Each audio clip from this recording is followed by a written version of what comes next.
नमस्कार दोस्तों, डेट है आज की 5 अप्रैल 2022 और स्वागत है आपका एटोएल डिस्कशन में। 3 इश्यूज आज हम डिस्कस करेंगे। सबसे पहले ऑटिज्म से संबंधित इशू डिस्कस करेंगे, दूसरे नंबर पे माइग्रेंट वर्कर्स की वेलफेयर से संबंधित इशू और तीसरे नंबर पे इंडियन एक्सप्रेस का आर्टिकल डिस्कस करेंगे पाकिस्तान में चल रहे घटनाक्रम से संबंधित। वैसे तो देखो ये आर्टिकल भी पाकिस्तान से ही संबंधित है, लेकिन इस आर्टिकल में कुछ ऐसे पॉइंट्स हैं जिनका ज़्यादा यूज़ नहीं है। तो इंडियन एक्सप्रेस का जो आर्टिकल है ना सी राजा मोहन का, वो ज़्यादा अच्छा है, जो पाकिस्तान से संबंधित आज आया है, तो उसे हम डिस्कस करेंगे। ये कोट है जो आप इस्तेमाल कर सकते हो। अल्बर्ट आइंस्टाइन ने बोला था, I don't know in what weapons the world war 3 will be fought, but 4th world war will be fought only through sticks and stones. इन्होंने पता ये बात क्यों बोली थी? इन्होंने ये बात इसलिए बोली थी क्योंकि 3rd वर्ल्ड वार अगर होता है ना, तो उसमें न्यूक्लियर वेपन्स का इस्तेमाल होगा, और न्यूक्लियर वेपन्स का इस्तेमाल जब होगा ना, तो वर्ल्ड पूरी तरह से तबाह हो जाएगा। वर्ल्ड पूरी तरह से तबाह हो जाएगा, कुछ बचेगा ही नहीं। तो फिर अगली जब बारी आएगी 4थे वर्ल्ड वार की, तो फिर लोग उस वर्ल्ड वार को लाठी और पत्थर से लड़ेंगे। इतनी तबाही मच जाएगी 3rd वर्ल्ड वार में कि कुछ बचेगा ही नहीं।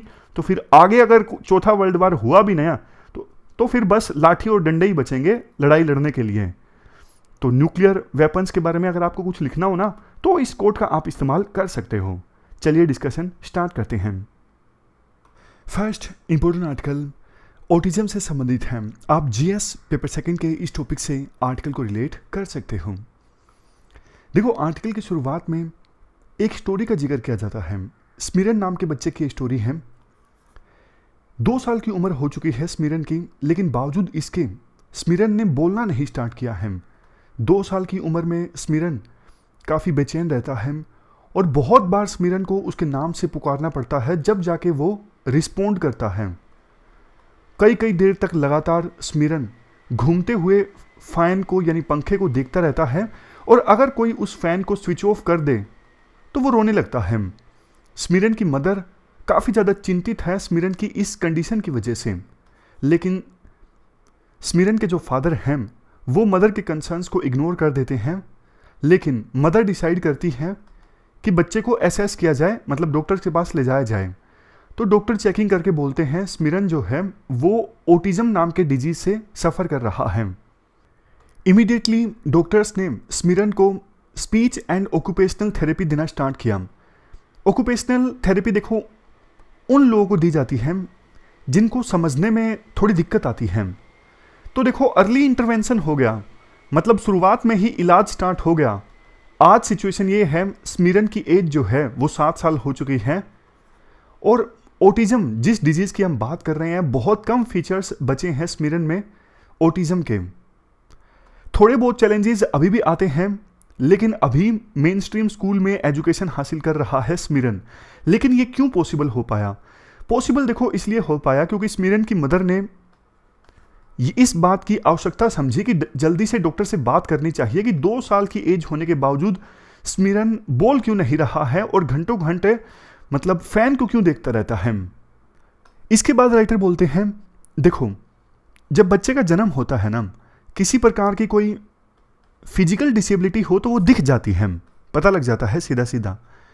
लेकिन इंटेलेक्चुअल डिसेबिलिटी का पता नहीं लगता, क्योंकि बच्चा वैसे ही छोटा होता है। लेकिन धीरे धीरे बच्चा बड़ा होता है ना, तो भी समझ में नहीं आता, लेट समझ में आता है। इवन अगर मदर या फिर फैमिली का और कोई सदस्य इसे पॉइंट आउट भी करता है कि बच्चे की ग्रोथ स्लो है या फिर बच्चे की डेवलपमेंट स्लो है, तो अक्सर ऐसे आर्गुमेंट्स देखने को मिलते हैं कि हमारी फैमिली में सभी ने लेट से बोलना स्टार्ट किया, तो धीरे धीरे वो भी रफ्तार पकड़ लेगी और बोलना स्टार्ट कर देगी। ये भी देखने को मिलता है कि बच्चे के ना कोई सिबलिंग नहीं है, भाई बहन नहीं है, और अपार्टमेंट में कोई और बच्चा भी नहीं है जिसके साथ वो खेल सके, इसीलिए वो ऐसे बिहेव कर रहा है।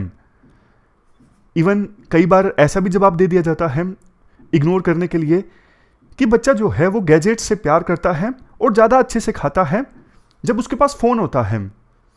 उसको प्ले स्कूल में डाल दो, सब कुछ ठीक हो जाएगा। या फिर लोग क्या सोचेंगे, मतलब ना स्टिग्मा इतना ज़्यादा हमारी सोसाइटी ना अटैच कर देती है। पेरेंट्स डरते हैं कि अगर डॉक्टर ने बता दिया कि हाँ ये डिजीज़ है तो लोग क्या कहेंगे। इस डर के चलते वो थोड़ा इग्नोर कर देते हैं, सब कुछ ठीक है। लेकिन वो चीज़ कितनी बड़ी हो जाती है उन्हें बाद में महसूस होता है कि उन्होंने कितनी बड़ी गलती कर दी। क्योंकि अर्ली इंटरवेंशन जब हो जाता है ना, यानी शुरुआत की एज में ही 0 से 3 साल की एज के बीच में जब इलाज स्टार्ट हो जाता है ना, तो ब्रेन को मॉड्यूलेट करना आसान होता है, ब्रेन को मोल्ड करना आसान होता है। उसके बाद भी ऐसा नहीं है कि ऑटिज्म का इलाज नहीं हो सकता, लेकिन बहुत मुश्किल हो जाता है। फिर ब्रेन को मोल्ड करने में ना ज़्यादा एफर्ट्स लगाने पड़ते हैं, ये दिक्कत है। तो अब इसके बाद राइटर ना बहुत सारे सिग्नल्स देते हैं, मतलब बताते हैं ये सब अगर साइंस देखने को मिले ना बच्चे में शुरुआती एज में ही, तो इसका मतलब डॉक्टर से चेकअप करवाने की आवश्यकता है। साइंस जैसे कि अगर देखो बच्चा पेरेंट्स की तरफ स्माइल नहीं पास करता है, इवन पेरेंट्स जब स्माइल दें तो बच्चा स्माइल रिटर्न नहीं करता है, आई कॉन्टैक्ट अगर बच्चा अवॉइड करता है, जेस्चर्स का यूज़ नहीं करता है, ना ही दूसरों के एक्शंस को इमिटेट करता है। आमतौर पर बच्चों की ये टेंडेंसी होती है कि बच्चे दूसरों के एक्शंस की कॉपी करते हैं, लेकिन अगर बच्चा दूसरों के एक्शंस की कॉपी नहीं करता है, वो अपने पेरेंट्स की तरफ नहीं देखता है, इवन पेरेंट्स जब बच्चे को उसके नाम से पुकारते हैं, बाकी बच्चों के साथ खेलने में अगर बच्चा कोई इंटरेस्ट नहीं दिखाता है, खिलौने से खेलने के बजाय वो खिलौनों को लाइन में लगा देता है, अपना इंटरेस्ट नहीं शेयर करता है किसी भी पेरेंट के साथ कि मुझे क्या चाहिए, क्या करना है। आमतौर पे बच्चे बहुत जिद्दी होते हैं ना कि मुझे खेलना है, मुझे मोबाइल चाहिए, मुझे ये चाहिए, लेकिन वो बच्चे जो ऑटिज्म का शिकार होते हैं ना, वो इंटरेस्ट नहीं शो करते अपने किसी भी पेरेंट को, यानी ना मदर को ना फादर को। वो ऑब्जेक्ट्स के साथ ज़्यादा अटैच फील करते हैं बजाय के लोगों के। मूविंग ऑब्जेक्ट्स जैसे फ़ैन है यानी पंखा है, उसको देखने में उन्हें काफ़ी अच्छा लगता है, वो घंटों तक मूविंग ऑब्जेक्ट्स को देखते रहते हैं। इसके अलावा कुछ और साइंस जैसे चिपचिपे पदार्थ उन्हें बिल्कुल अच्छे नहीं लगते, लेकिन पानी के साथ खेलना उन्हें अच्छा लगता है, खास करके पानी को अपने ऊपर ही गिराना। कुछ तरह के फूड वो नहीं खाना चाहते, राइस को नहीं टच करना चाहते अपनी फिंगर्स के साथ, और खाना ख़त्म करने के लिए बहुत ज़्यादा समय लगता है, वो लेते हैं। जब उनका रूटीन बिगड़ जाए तो वो चिड़चिड़े होने लग जाते हैं, रोने लग जाते हैं। टीवी में अगर कुछ डायलॉग या फिर कुछ लाइंस सुनते हैं तो बार बार उन्हें ही रिपीट करते हैं। सोने में काफ़ी दिक्कत आती है। तो ये कुछ साइंस राइटर बताते हैं, अगर पेरेंट्स बच्चे में इन साइंस को देखें ना शुरुआत में ही, तो जल्दी से वो डॉक्टर से संपर्क करें। सबसे पहला पॉइंट ऑफ कॉन्टैक्ट तो देखो पीडियाट्रिशियंस होने चाहिए। पीडियाट्रिशियंस मतलब बच्चों के डॉक्टर, जो चाइल्ड स्पेशलिस्ट होते हैं। देखो जो अच्छे प्रैक्टिशनर होते हैं ना, तो वो तो इवन 18 महीनों की एज में भी रेड फ्लैग पकड़ लेते हैं, उनको एक्सपीरियंस होता है। तो उस समय जब एक बार आइडेंटिफाई हो जाए कि बच्चा ऑटिज्म से सफ़र कर रहा है, तो बच्चे को असेस किया जाना चाहिए एक टीम के द्वारा। उस टीम में ऑक्यूपेशनल थेरेपिस्ट वाले हों, स्पेशल एजुकेटर, स्पीच थेरेपिस्ट और फिजियोथेरेपिस्ट भी हों। तो इस टीम के द्वारा, मतलब सदस्यों के द्वारा मिल के एक प्लान तैयार किया जाए कि बच्चे को कैसे ट्रीटमेंट दी जानी चाहिए। मतलब टीम के अंदर बच्चे की ट्रीटमेंट को लेकर कम्युनिकेशन होना जरूरी है। इसके बाद बच्चे को एक कम्बिनेशन ऑफ थेरेपी दी जाए, यानी अलग अलग तरह की थेरेपी दी जाए डेली, ऑलमोस्ट 1 से 2 घंटे के बीच में। स्पेशल एजुकेशन दी जाए। पेरेंट्स को भी एजुकेट करने की आवश्यकता है कि घर पर आप बच्चे से कैसे डील करोगे। इवन आवश्यकता पड़े तो आप जो एक्सटेंडेड फैमिली हैं, यानी जैसे जो रिश्तेदार में लोग होते हैं, उनको भी आप एजुकेट कीजिए कि किस प्रकार का इन्वायरमेंट हमें बच्चे को प्रोवाइड करना है। तो बात देखो यही दोहराई जाती है अंत में, अगर अर्ली इंटरवेंशन हो जाता है ना 0 से 3 साल की एज के बीच में, तो रिमार्केबल प्रोग्रेस देखने को मिलती है और बच्चे का इलाज हो जाता है। बट अगर लेट हो जाते हैं ना पेरेंट्स बच्चे को डॉक्टर के पास ले जाने में, तब फिर काफ़ी एफर्ट्स लगते हैं ऑटिज्म को ठीक करने में। जाहिर तौर पर कोई भी मदर या फिर फादर ऐसा बिल्कुल नहीं चाहेगा, तो इसलिए जागरूकता ज़्यादा से ज़्यादा फैलाई जानी चाहिए ऑटिज्म के बारे में। यह हमने पूरा आर्टिकल डिस्कस किया अर्ली इंटरवेंशन से संबंधित। अब चलते हैं आगे। इसके बाद नेक्स्ट आर्टिकल माइग्रेंट्स से संबंधित है। आप जीएस पेपर 2 के इस टॉपिक से आर्टिकल को रिलेट कर सकते हो। देखो 2 साल पहले लॉकडाउन लगा था और आपने देखा जब लॉकडाउन लगा था किस प्रकार से माइग्रेंट वर्कर्स सैकड़ों किलोमीटर्स और कई केसेस में तो इवन हजारों किलोमीटर्स की यात्रा तय करके अपने घर पहुंचे, मतलब बहुत सारी यातनाएं उन्होंने झेली। तो सरकार जागी, मतलब माइग्रेंट्स पर जब नज़र गई मीडिया की तो सरकार भी जागी। सरकार ने कई सारे स्टेप्स लिए, जैसे one nation one ration card, migrant workers कहीं पर भी जाएं उन्हें राशन मिलेगा। ARHC affordable rental housing complex scheme launch की, ई श्रम पोर्टल वर्कर्स को रजिस्टर करने के लिए, और सरकार ने माइग्रेशन पॉलिसी का ड्राफ्ट भी तैयार किया। राइटर कहते हैं लेकिन देखो अभी भी कोई कॉम्प्रिहेंसिव पॉलिसी या फिर कॉम्प्रिहेंसिव कानून माइग्रेंट वर्कर्स को की वेलफेयर सुनिश्चित करने के लिए नहीं आ पाया है। 3 इशू हैं अगर सरकार एक कॉम्प्रिहेंसिव माइग्रेशन पॉलिसी बनाना चाहती है ना, 3 चीज़ों पे ध्यान दे। सबसे पहले तो देखो माइग्रेंट वर्कर्स का जो इशू है ना, इसमें पॉलिटिक्स काफ़ी इन्वॉल्व होती है। जैसे देखो एक होता है सोर्स स्टेट जहाँ से माइग्रेंट वर्कर जाते हैं, फॉर एग्जांपल यूपी बिहार। दूसरा जहाँ पर जाते हैं वो होता है destination state, for example Maharashtra या फिर गुजरात। अब देखो जहाँ पर जाते हैं ना वहाँ पे तो माइग्रेंट वर्कर्स का वोट होता नहीं है, तो वहाँ की जो पॉलिटिकल पार्टीज है ना वो सन ऑफ सॉइल इशू को बहुत रेज करती हैं कि ये लोग बाहर से आ रहे हैं, एम्प्लॉयमेंट ले रहे हैं, हमारे लोकल लोगों को एम्प्लॉयमेंट नहीं मिल रहा है। क्योंकि पता होता है डेस्टिनेशन स्टेट यानी फॉर एग्जांपल महाराष्ट्र या फिर गुजरात की पॉलिटिकल पार्टी को पता है इन माइग्रेंट वर्कर्स का वोट तो है नहीं, तो इनको कुछ भी कैसे भी डील करो हमारा कोई नुकसान नहीं होगा। जबकि इनके एम्प्लॉयमेंट के इशू को भुनाया जाएगा तो पॉलिटिक्स में हम सहानुभूति हासिल कर सकेंगे कि देखो इनकी वजह से एम्प्लॉयमेंट नहीं मिल रहा है। जबकि जो सोर्स स्टेट होता है वो बातें तो बड़ी करता है लेकिन कुछ करता नहीं है, जैसे बिहार यूपी हैं, बातें तो ये बड़ी बड़ी करेंगे पॉलिटिशियंस इन स्टेट्स के कि माइग्रेंट वर्कर्स देश की इकोनॉमी में कंट्रीब्यूट कर रहे हैं, लेकिन माइग्रेंट वर्कर्स को राहत पहुंचाने के लिए इन स्टेट्स के द्वारा कुछ खास किया नहीं जाता। तो ये तो हुआ देखो पहला चैलेंज कि माइग्रेंट वर्कर्स के इशू को ना पॉलिटिकल एंगल से देखती हैं अभी भी पॉलिटिकल पार्टीज। अब बात करते हैं दूसरा चैलेंज। पॉलिसी मेकर्स देखो अभी भी माइग्रेंट वर्कर्स को ना अनऑर्गेनाइज्ड वर्कर या फिर अर्बन पुअर की कैटेगरी में डाल देते हैं।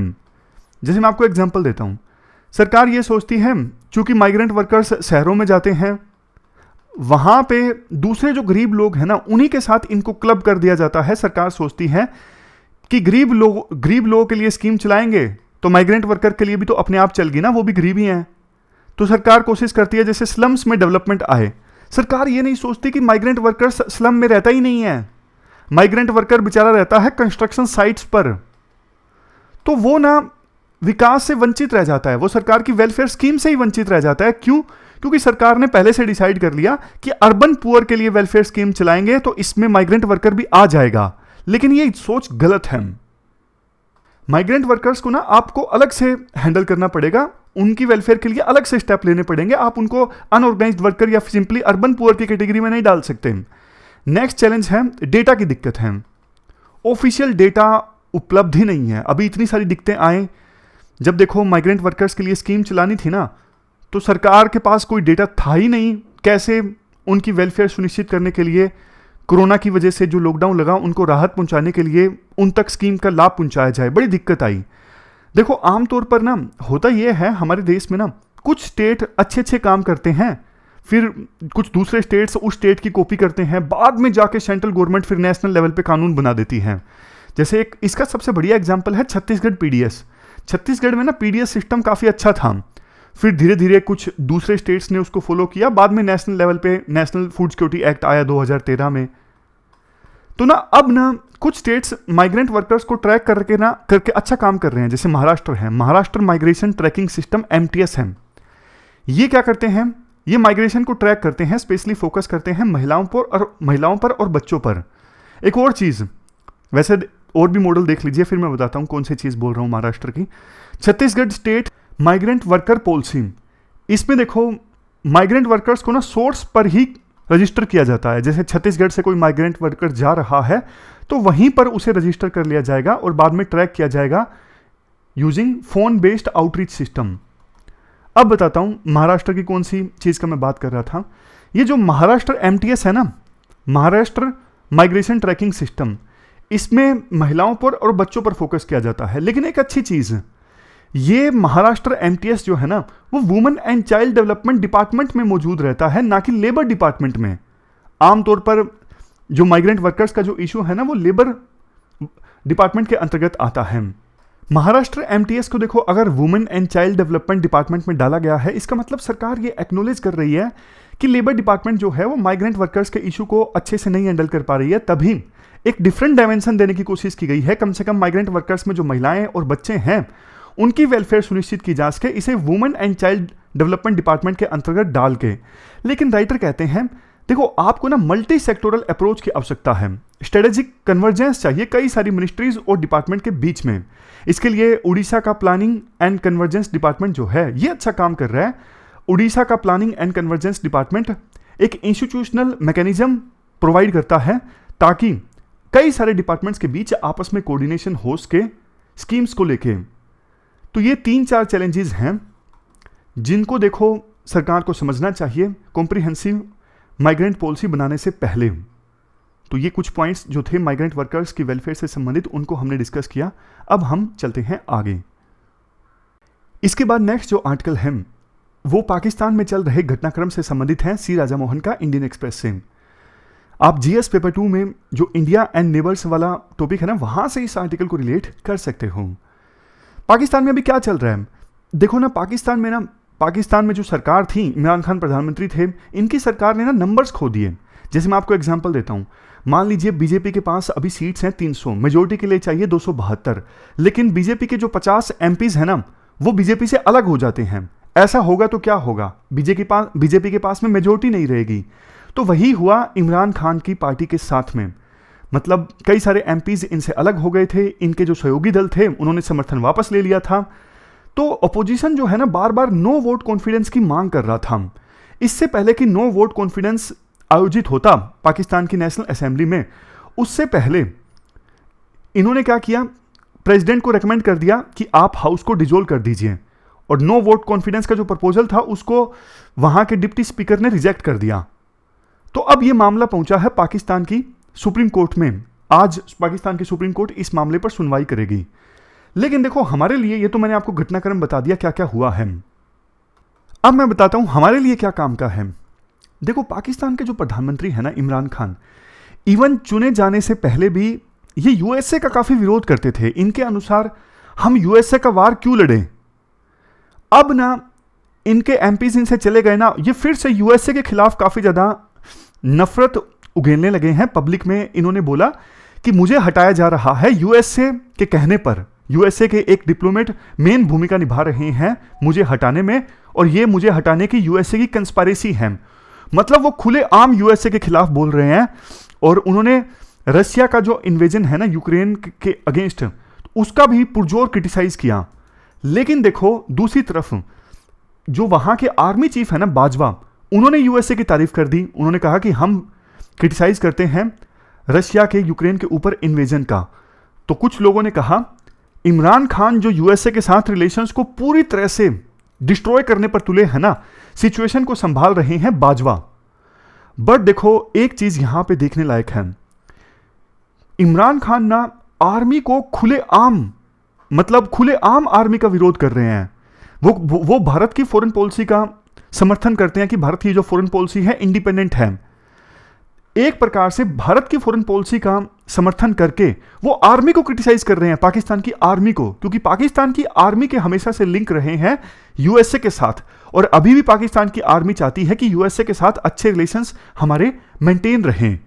बट देखो ऐसा करके इमरान खान ना बहुत ज्यादा रिस्क ले रहे हैं, क्योंकि अभी तक पाकिस्तान में जिसने भी पाकिस्तान की आर्मी का विरोध किया है ना बहुत ज्यादा, तो या तो वो जेल में गया है, या फिर वो विदेश में भाग गया है, या फिर उसका एग्जीक्यूशन हो गया है। तो इमरान खान काफी खतरनाक रास्ते पर चल रहे हैं, और उन्होंने ना पाकिस्तान के संविधान की तो धज्जियां उड़ा दी हैं। मतलब जिस प्रकार से उन्होंने राष्ट्रपति को रेकमेंड किया कि आप असेंबली को डिसॉल्व कर दीजिए, डिप्टी स्पीकर ने नो वोट कॉन्फिडेंस के रेजोल्यूशन को रिजेक्ट कर दिया, तो ये संविधान के अगेंस्ट था। आर्मी कहती है कि हम न्यूट्रल हैं इस पूरी पॉलिटिक्स में, लेकिन इमरान खान ने फिर से आर्मी को क्रिटिसाइज किया। आप न्यूट्रल नहीं हो सकते, एक ह्यूमन बीइंग कभी न्यूट्रल नहीं हो सकता, जानवर होते हैं न्यूट्रल। तो ये बात पाकिस्तान के प्रधानमंत्री ने बोल दी, अभी प्रधानमंत्री है नहीं वो, इमरान खान ने बोल दी पाकिस्तान की आर्मी के बारे में। देखो पहले क्या होता था मैं आपको बताता हूं। इमरान खान से पहले प्रधानमंत्री थे नवाज शरीफ, इवन उससे पहले थे जरदारी। ये लोग ना इंडिया के साथ रिश्ते सुधारना चाहते थे, लेकिन ना पाकिस्तान की आर्मी नहीं चाहती थी इंडिया के साथ रिश्ते सुधारना। लेकिन इस बार उल्टा हुआ, जो बाजवा है ना, बाजवा इंडिया के साथ रिश्ते सुधारना चाहते हैं। 2021 में, यानी पिछले साल, आपको याद होगा, एक बॉर्डर पर जो सीज फायर एग्रीमेंट है ना, वो रिवाइव किया गया था इंडिया के साथ। तब से बॉर्डर शांत है, अच्छी चीज है। अदरवाइज बॉर्डर पर हमारे जवान शहीद हो जाते हैं, उनके भी मारे जाते हैं। देखो, इंसान की तो मौत नहीं होनी चाहिए, चाहे वो दुश्मन देश का ही जवान क्यों ना हो। बात यह है, बाजवा अभी चाहते थे, राइटर के अनुसार बाजवा चाहते थे इंडिया के साथ शांति हो, लेकिन इमरान खान नहीं चाहते थे। ये उल्टा हो गया। इससे पहले सिविलियन लीडरशिप इंडिया के साथ रिश्ते अच्छा चाहती थी, आर्मी नहीं मानती थी। लेकिन इस बार बाजवा चाहते थे कि इंडिया के साथ रिश्ते इंप्रूव हो, इमरान खान नहीं मानने को तैयार थे। इमरान खान अड़ गए कि पहले इंडिया कश्मीर में जो स्पेशल स्टेटस को रिवोक किया गया है ना, उसे वापस ले, तब जाके हम इंडिया से बात करेंगे। और टर्निंग पॉइंट तब आ गया जब पिछले साल आईएसआई के चीफ की अपॉइंटमेंट को लेकर तकरार पैदा हो गया पाकिस्तान के उस समय के प्रधानमंत्री इमरान खान और बाजवा के बीच में। इमरान खान जो फैज हमीद थे ना, उसी को आईएसआई का चीफ रखना चाहते थे, लेकिन पाकिस्तान की आर्मी हटाना चाहती थी। तब यह साफ हो गया था कि पाकिस्तान की आर्मी और पाकिस्तान के उस समय के प्रधानमंत्री इमरान खान सेम पेज पर नहीं है। अब देखो, और भी बहुत सारी ऐसी चीजें हैं कि इमरान खान जो है ना, काफी खतरनाक रास्ते पर चल रहे हैं। इमरान खान ना इस्लामिक पॉलिटिक्स खेल रहे हैं, जो ये बहुत ही ज्यादा खतरनाक रास्ता है। आमतौर पे ये काम आर्मी किया करती थी पाकिस्तान की, लेकिन अभी उन्होंने स्पीच दी, उसमें उन्होंने इस्लाम का बहुत बार जिक्र किया। वो इस्लाम के नाम पर लोगों को मोबिलाइज करना चाहते हैं, और इससे जो पाकिस्तान की आर्मी है ना, वो भी भयभीत है। तो अब देखने वाली बात होगी कि क्या होता है पाकिस्तान के पूर्व प्रधानमंत्री इमरान खान का। क्या वो बच पाते हैं? मतलब इलेक्शन, उन्होंने बोला कि फिर से इलेक्शन कंडक्ट करवाए जाएं। तो देखने वाली बात होगी कि क्योंकि अब वो आर्मी के साथ फेवरेबल टर्म्स पर नहीं है, पहले तो आर्मी ने ही उन्हें सिलेक्ट किया था, ऐसा उन पर आरोप लगता है। तो क्या वो फिर से इलेक्शंस में जीत पाएंगे या फिर नहीं जीत पाएंगे? और अगर जीतेंगे तो वो किस प्रकार से पाकिस्तान की आर्मी के साथ बना के रखेंगे? अगर नहीं बना के रखेंगे तो फिर पाकिस्तान में इंस्टेबिलिटी बहुत ज़्यादा आने वाली है। और देखो, ये चीज़ हमारे लिए भी अच्छी नहीं है। मतलब आपका पड़ोसी देश कमज़ोर है ना, तब तक ठीक है, लेकिन घर बर्बाद नहीं होना चाहिए उसका। पाकिस्तान का घर बर्बाद होगा ना, दिक्कत इंडिया पर ही आएगी। पड़ोसी देश में शोर शराबा ज़्यादा होगा तो आप कैसे सुख की सांस ले सकते हैं, शांति से रह सकते हैं? क्योंकि अगर वहाँ पे सिविल वार जैसी सिचुएशन पैदा हुई तो हो सकता है आतंकवाद बढ़ जाए, इंडिया के खिलाफ नफरत उघेड़ के कोई पॉलिटिशियन उसका फ़ायदा उठाना चाहे। तो इसलिए इंडिया के हित में तो यही है कि पाकिस्तान स्टेबल रहे, कमज़ोर हो बट स्टेबल हो। तो ये पूरा आर्टिकल हमने डिस्कस किया सी राजा मोहन का, और हमारी आज की इस डिस्कशन में इतना ही है। आज हमने 3 इश्यूज डिटेल से डिस्कस किए। Thank you very much for discussion.